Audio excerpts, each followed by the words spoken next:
"I'm sorry, sir. Seat 34. Middle seat, rear of the cabin," the gate agent said without meeting his eyes, handing over a flimsy slip of paper like it was nothing. Colonel Rick Delaney, 85 years old, Medal of Honor pinned quietly inside his coat pocket, looked down, then back up, calm as a man who'd learned long ago that arguing with systems built to forget you never changed much.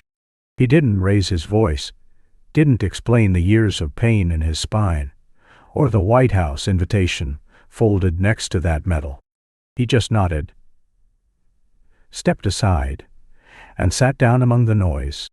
8 minutes later, everything changed. The president of the airline appeared, breathless, scanning the gate in panic. What happened next would silence the terminal, rewrite policy, and remind an entire country who truly deserves first class. Because respect is not a perk, it's a principle. If you've ever felt that dignity shouldn't depend on loyalty points, stay with this story.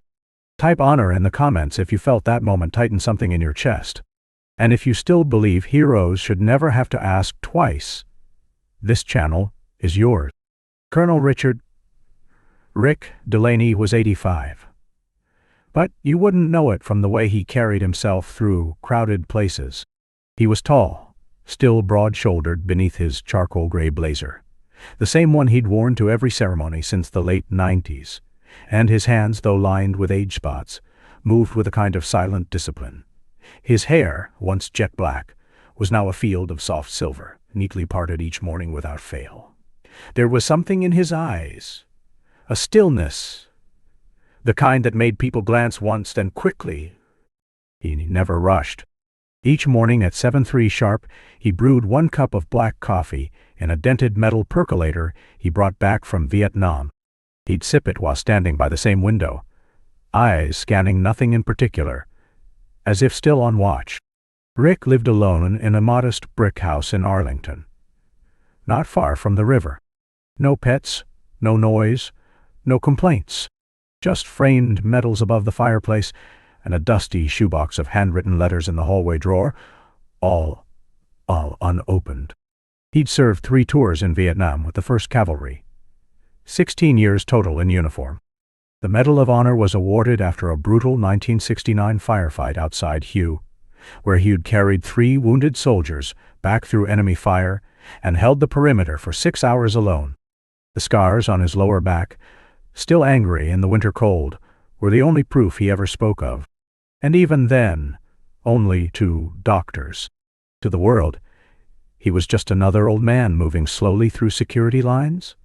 Someone to smile politely at, maybe offer a seat if they felt generous.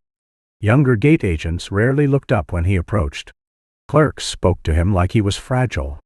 Some passengers nudged past him at the terminal without so much as an "excuse me." But Rick noticed everything. The glances, the tone, the absence of recognition. As he approached gate C12 that morning, something in the air shifted. The lead gate agent, a woman with a headset and a clipboard gripped too tightly, glanced up, then quickly down again. Her lips pressed into a thin line. She leaned toward her colleague and whispered something with a frown. Rick slowed. His instinct stirred. Something was off. At gate C12, the hum of rolling suitcases and muffled boarding calls was suddenly broken by the clipped, rehearsed voice of the lead gate agent. "Colonel Delaney, there's been an aircraft change," she said, holding out a new boarding pass without meeting his eyes. Rick took it slowly, unfolded the flimsy slip of paper, and read the words, "Seat 34. Middle. Economy. A downgrade. Not just in comfort, but in dignity." His original first-class ticket, confirmed months in advance by his granddaughter, using her own savings, had promised quiet, space, and relief from the fire still burning in his back. But now, row 34, cramped, rear of the cabin, no window, no explanation that made sense. "There must be a mistake," Rick said gently. "This was a confirmed first-class seat. My granddaughter—" "Sir!" the agent cut in, eyes flat, We've reassigned seats based on paid fare and elite loyalty status. Your miles booking ranks lower in priority. The aircraft now has fewer first-class seats. 30 fewer is your assigned seat." Her tone was mechanical, like reading from a manual, and she turned to the next passenger before Rick could speak again. He stood still, ticket in hand. Not angry, not loud, just still. Passengers behind him shifted impatiently. Someone cleared their throat. No one spoke. No one asked questions. Not even the younger gate agent who looked like he wanted to say something, but didn't. Rick stepped aside, folded the boarding pass carefully, and found a seat near the gate. He sat, not because he was tired, but because standing there, invisible among a crowd of distracted travelers, had become unbearable. He didn't call out, didn't raise his voice. He simply opened his worn wallet and found a small card. His granddaughter, Sarah, a captain in the army herself, had tucked it there when she booked the ticket. "In case anything goes wrong, Grandpa, call this number. It bypasses the standard system." He dialed. A man answered on the second ring. Transglobal Heroes Liaison. "This is David." Rick didn't raise his voice. He spoke plainly, like reporting a field mishap. Calm, clipped, but clear. "Colonel Richard Delaney, Medal of Honor. Confirmed first class. Flight 714, downgraded at gate to 34. No explanation beyond loyalty priority." The line was silent for a moment. Then, the faint clatter of a keyboard. "Colonel Delaney," David said, voice tightening, "please stay exactly where you are. This is being escalated immediately." Rick ended the call and placed the phone back in his pocket. Around him, nothing had changed. First-class boarding had begun. The intercom pinged, announcing priority access. A family in polo shirts stepped past him. No one glanced back. But something had shifted. And when the voice finally broke through the intercom chaos, sharp, urgent, unfamiliar, asking, "Where is Colonel Richard Delaney?" It wasn't just a voice. It was the storm coming through the terminal. It started with a hush. So sudden, so unnatural, that even the children stopped speaking mid-sentence. At gate C12, where just moments ago overhead bins were slamming shut and boarding zones were being called like roll at boot camp, everything froze. Then came the footsteps. Steady, deliberate, echoing not because they were loud, but because every ear instinctively tuned to them. He didn't run. He didn't have to. David Grayson, president and CEO of Transglobal Airlines, walked like a man who'd just had a brick dropped into his conscience and wasn't going to let another second pass without facing it. Behind him, two senior vice presidents, operations and customer experience, moved with quick, nervous strides. An assistant kept pace on her phone, barking into a headset. But David, jaw locked, jacket still half unbuttoned from his sprint through the terminal. Sweat beading across his brow despite the AC. Eyes like ice, searching a battlefield. Passengers stepped aside. No one told them to. They just moved. Instinct. The gate agents froze. Brenda's clipboard dropped with a clatter. Mark looked like he might faint. "Where is he?" Grayson's voice sliced through the silence, firm but tight with urgency. The room held its breath. Brenda raised a trembling hand, pointing toward a row of seats by the window, where Colonel Richard Delaney sat quietly, back straight, hands folded over the downgraded boarding pass, like it was a folded flag. Grayson didn't hesitate. He walked straight to him. Not a glance to the side. Not a word wasted. "Colonel Delaney," he said, voice trembling. Not from weakness, but from something deeper. Shame, maybe. Or reverence. "Sir, I'm David Grayson. I'm the president of this airline." Rick looked up slowly, the lines of quiet disappointment etched deep across his face. Grayson didn't wait. "What happened at this gate is a failure, not just of protocol, of basic decency. I am here to make that right. He turned sharply to his team. Find him a seat, the best we have. If we have to delay this flight, do it. If someone has to step off that plane, it will be me. The VP of Operations didn't even flinch. Understood, sir. Grayson returned to Rick, voice softer now. You'll be in 1A, Colonel. You will fly with the honor you've earned, not just today, but decades ago. Then, without asking, he extended a hand. Not the kind you shake in formality, but one that steadies, one that lifts. Rick didn't speak, but his nod was everything. And just like that, the silence inside gate C-12 deepened. Not with shame this time, but with awe. No one needed an introduction. Everyone knew what came next. David Grayson didn't look at anyone else as he stood, slowly, from the seat beside Colonel Delaney. He adjusted his jacket, not for appearance, but for control. Then he turned, step by step, until he faced the gate counter. And the two agents behind it. The terminal, full just moments ago with the rustle of boarding passes and shuffling feet, now felt like a sealed tomb. Even the baby crying earlier had gone silent. All eyes were on him, and the woman in blue still clutching her clipboard like a badge. Brenda thought. She straightened her posture, but not her attitude. Her smile was tight, defensive. I followed protocol, Mr. Grayson, she began, too quickly. Our loyalty system ranks. Don't, Grayson said flatly. The word didn't rise. It didn't need to. One syllable, cut clean, and it landed harder than any scream. Mark took a step back.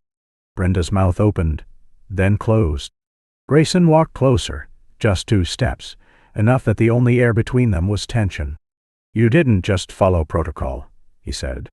You humiliated a Medal of Honor recipient, in public. After confirming his first-class seat, on a flight your own internal system marked as non-adjustable due to service history. But you made an adjustment anyway, didn't you? Brenda swallowed. He didn't look. I didn't know. That's the problem, Grayson said, leaning slightly. You didn't look. He pulled a phone from his pocket, not his own, but one handed to him earlier by the assistant. With one swipe, the screen came alive, showing security footage from just 20 minutes ago. Brenda smirking as she ripped the original boarding pass. Mark laughing softly.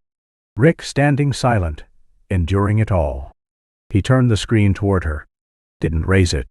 Just let it sit in the space between them, like a mirror she couldn't look away from. Mark turned pale. Brenda blinked, then tried to smile. Only half her face moved. The colonel will be in 1A, Grayson continued. This flight will not depart until he is seated. If anyone has a problem with that, they can take another airline. His gaze didn't waver. Not once. And starting today, he added, voice like frost, every Medal of Honor recipient who flies with Transglobal flies for free, for life. Silence. Heavy. Final. Wide. No one clapped. No one moved. Even the flight crew at the boarding bridge stood frozen, as if waiting for orders. Brenda tried to speak again, but her voice caught. Her fingers tightened on the clipboard, white-knuckled. Grayson took one step closer. If you're wondering whether you'll still have a job after this, don't, he said. He didn't need to raise his voice, because the way her eyes shifted, the way her shoulders dropped, the way Mark suddenly looked anywhere but forward, told the entire terminal. They already knew the answer. The footage played in silence. On screen, in stark clarity, was Brenda, face smug, voice clipped, ripping Colonel Delaney's boarding pass in two, despite the clear military designation on the document. Then came the smirk, the pointed gesture toward Coach, the dismissive wave as Rick stood silent. A second angle followed. Mark chuckling, leaning over the desk, tapping on the screen like it was a joke. No one laughed now. David Grayson didn't say a word. He didn't need to. The screen did the talking, the shaming, The unveiling. The room had no air left in it. Everyone stood still. Eyes locked on the past, now made present. Brenda's lips parted, but words failed her. Her jaw moved slightly, as if chewing on a lie she couldn't swallow. "That wasn't how," she started. Grayson raised a hand, palm forward. "Enough." The agents from corporate security stepped forward, not fast, not loud, just enough to signal this wasn't a discussion anymore. One held a folder, another a small earpiece, nodding at confirmation. Brenda took a step back, then another. Mark tried to interject. "We didn't know who he was." But even he couldn't finish the sentence. The absurdity collapsed under its own weight. "You didn't need to know who he was," said a voice from the left. Everyone turned. It was a gate attendant. Younger. Quiet until now. Eyes lowered. Voice barely more than a whisper. "You just needed to see how he stood. How he waited. That was enough." It wasn't loud, but it echoed. Others began to murmur. A woman in a blazer near the vending machine said, almost to herself, "I watched it happen. I didn't do anything." Another nodded. A flight attendant lowered her head. Even the pilot, mid-50s, silver hair, medals of his own barely visible above the lapel, stood at the end of the gate ramp. His jaw was tight. His eyes didn't leave Brenda. The shift wasn't sudden. It was tidal. The entire terminal was no longer looking at Colonel Delaney as just an old man in a worn coat. They were seeing what they hadn't seen before, or hadn't let themselves see. Honor. Endurance. Dignity earned in silence. The security team stepped forward again. Brenda didn't resist. Her hands dropped from the clipboard as if it had burned her. Mark stood frozen. The kind of stillness that only comes when ego realizes it has no place left to hide. Colonel Delaney hadn't moved once. He just sat quietly, eyes distant but alert, as if watching a storm that had passed. No joy, no vengeance, just a stillness earned from years of knowing how quickly crowds turn, how easily silence can wound deeper than insult. As Brenda was escorted away, no one clapped. No one filmed. It was not a moment for spectacle. It was a reckoning. And at its center sat a man who had done nothing. But wait. The terminal had quieted, but not out of fear now. Something different lingered in the stillness. A hush born not of silence, but of reflection. Shame didn't shout. It settled like morning fog. A young gate agent approached first, the one who had whispered before. She stepped carefully toward Colonel Delaney. Hands clasped, then unclasped, unsure. Her voice, when it came, trembled. "I'm sorry, sir, for watching, for not doing anything." She didn't wait for a reply. She simply reached into her pocket, pulled out a small cloth, navy blue with the airline's logo, and gently placed it next to him on the bench, where his hands rested over the creases of his coat. Then another came, the woman from the vending machine. She didn't speak, just stood in front of him, eyes lowered. After a long second, she nodded and placed a cup of hot coffee on the side table near his seat. The lid was already open. No words were necessary. A man in a pilot's uniform approached next, silver bars glinting at his shoulders. He didn't introduce himself. He just looked at the colonel's lapel, then down at his own and said, almost to himself, "We forgot what it looks like when honor doesn't ask for attention." He extended a hand. Not a salute, not a gesture for show, but a quiet bridge. And the colonel took it, briefly, firmly, before letting go. No one clapped. No one took out their phones. But eyes were different now. Straighter, softer, searching. A child pulled at her mother's sleeve, whispering, "Is he famous?" The mother bent down and replied gently, "He's something better." One of the security agents, after handling Brenda and Mark, returned and stood by the colonel, not out of duty, but something older. Respect, perhaps. Or guilt. He didn't speak either.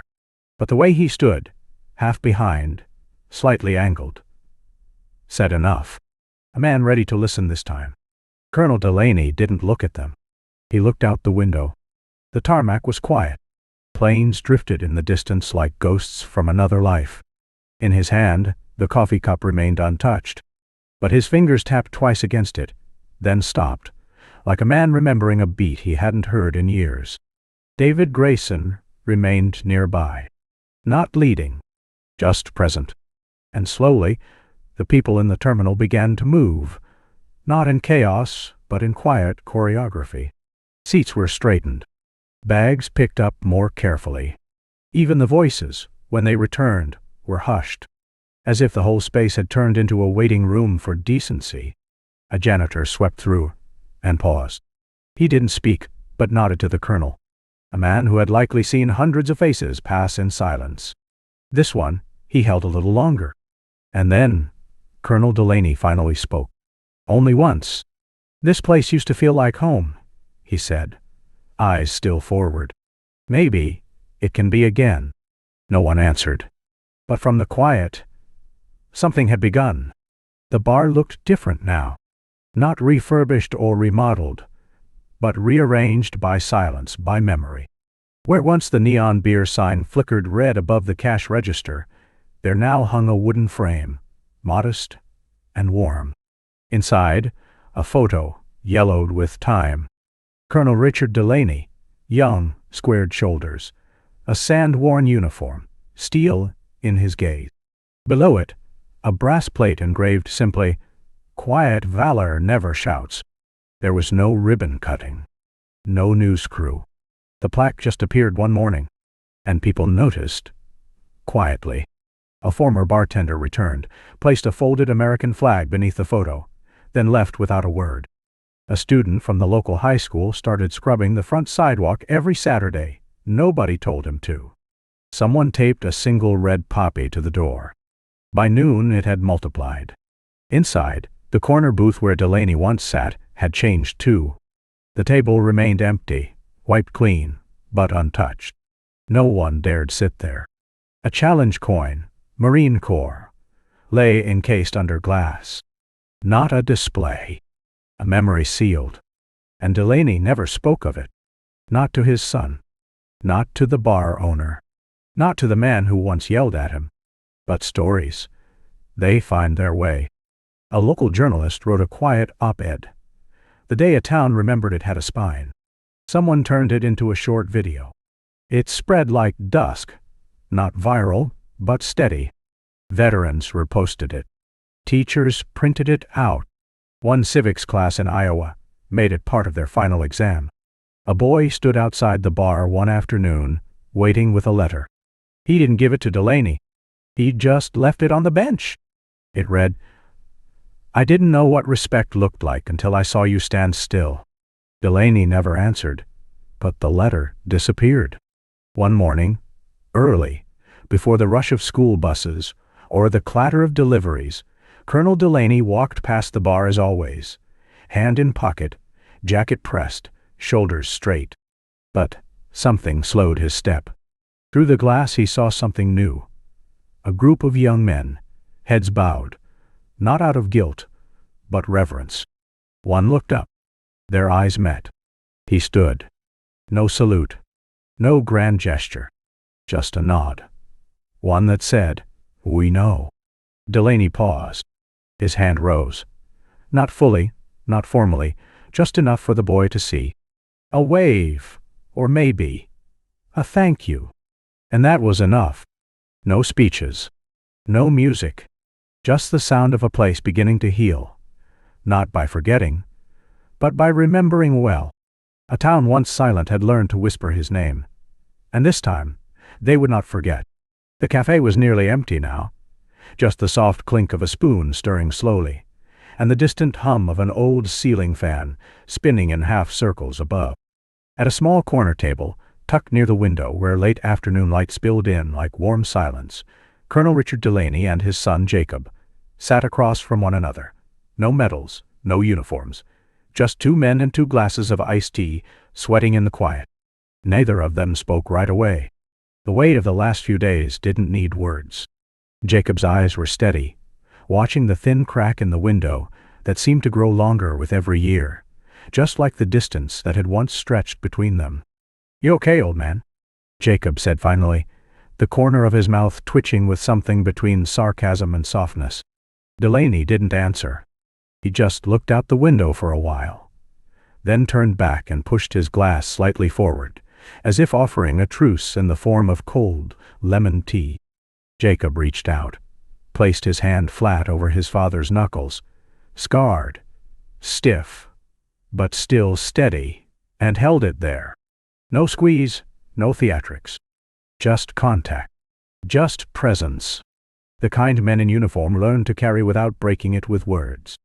A breeze moved through the open door behind them. Outside, someone had chalked, "Thank you," in block letters on the sidewalk. No names. No need.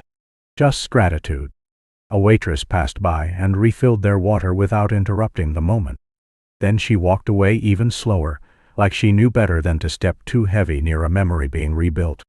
The sunlight caught the edge of Delaney's silver watch, the one he never wore unless it meant something.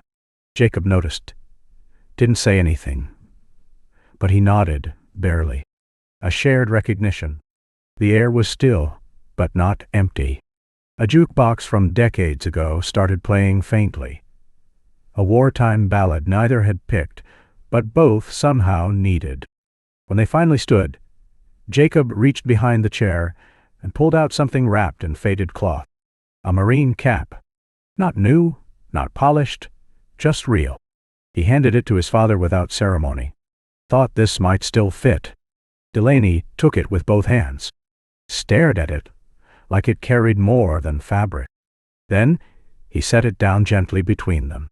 Not on his head. Not yet. Just between them. Like a bridge. They stepped outside together, side by side. And neither man looked back. They didn't build a statue. There was no parade. But something quieter happened. Something that lasted longer. At the town library, tucked between biographies of generals and faded maps of battlefields, someone placed a small plaque. It simply read, "Frank Delaney. He showed us Silence Speaks." No fanfare. Just brass letters screwed into oak. But every Wednesday morning, a group of high school seniors came to stand there. Not by assignment. They just came. In the local diner, where once no one noticed the old man at table 3. Now, there was a folded flag framed above that booth. The waitress, who once walked past him 3 times before asking for his order, began placing his usual down every morning, even when he wasn't there. And sometimes she left a second cup, just in case someone sat with him. At the barber shop, where Frank once sat quietly beneath a wall of photos no one looked at, they had rearranged the whole space. His picture now stood eye level, beside one from his deployment. A small handwritten sign beneath it read, "If you don't know who this is, ask someone older." Kids started standing when veterans entered a room. Flags were no longer decorations. They were remembered. At the school auditorium, a project called Letters to Frank collected hundreds of handwritten notes from students. Most began with, "I didn't understand before." Frank never talked about what happened. Not once. He still walked to the grocery store every Friday morning. Still paused at the intersection near Main Street to tie his shoes the exact same way. But now, drivers waited. People nodded. And sometimes, someone would just say, "Thank you, sir," and keep walking. His son, Colonel Richard Delaney, didn't tell the story either. Others did it for them. A former Marine made a short film. A local pastor used it in a sermon. And one day the editor of the town paper ended a column with, "We needed a quiet man to remind us what honor sounds like." The name Frank began to mean something more than just a name. It became a pause before a sentence. A hush in a noisy room. A reminder. And in the window of the old bar, where it all began, someone placed a single black and white photo. Frank, in his cap, not smiling, just watching. Next to it, a sign that said, "Legacy isn't loud." Across town, a boy paused at that window, looked up at the picture, and stood still.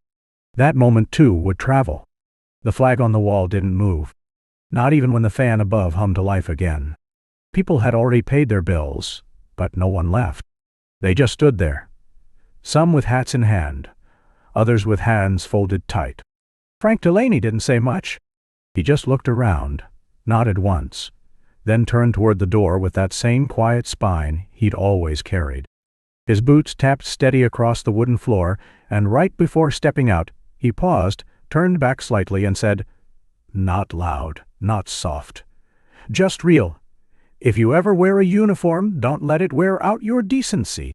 Outside, the sun was low, and in the window reflection, you could still see him walking, alone, but not unseen. Inside, the music didn't return. A young boy stared at Frank's photo behind the counter, then took off his baseball cap. A small plaque now hangs below it. He didn't ask to be honored, so we honored him by becoming better. If this moment stayed with you, comment decency to keep his words alive. And if you believe some legacies don't fade, subscribe, because stories like Frank's deserve to be remembered.